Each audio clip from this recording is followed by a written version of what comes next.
What's up, guys? This is my 2018 Polaris Sportsman 850 SP. I'm going to show you how I wired my Terra 35 Superwinch. This is the Terra 35 Superwinch kit.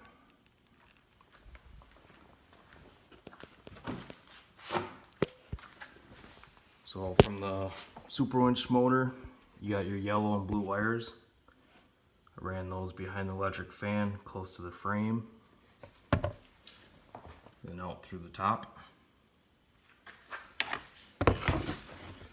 From the factory, there's these holes, so I ran them right through there, and I coiled up the access wire. I plan on shortening these in the future, just for a little cleaner look.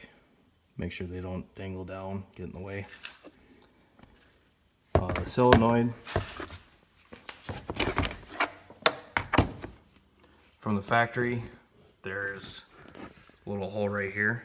I just used that existing hole, so I didn't have to drill any.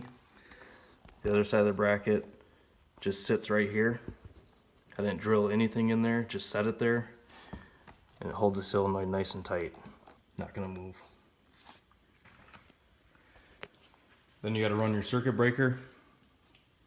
I put the circuit breaker right behind this cover. There's just two hex head bolts. Pull that cover right off. So you run the red wire from the battery to the circuit breaker, then back out of the circuit breaker, ran the wire down, and then all the way across, underneath, back to the solenoid. For the negative,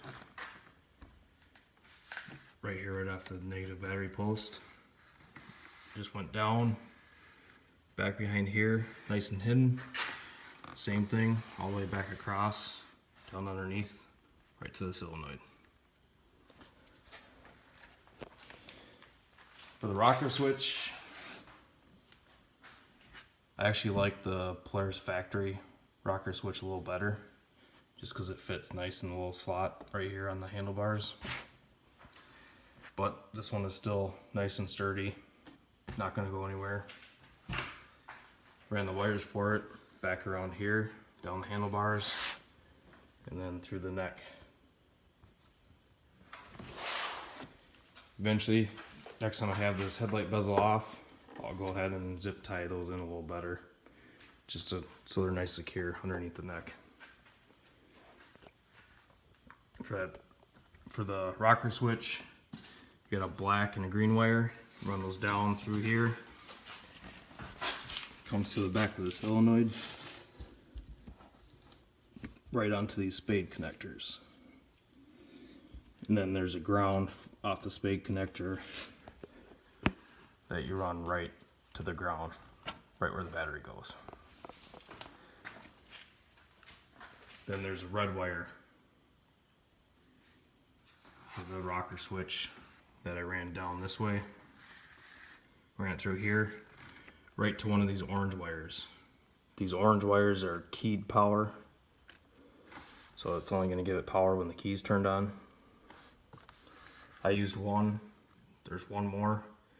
I'm going to use that one for my LED light bar. So overall, went pretty easy. Just a lot of extra wire you gotta either tie up or shorten, and that's pretty much it.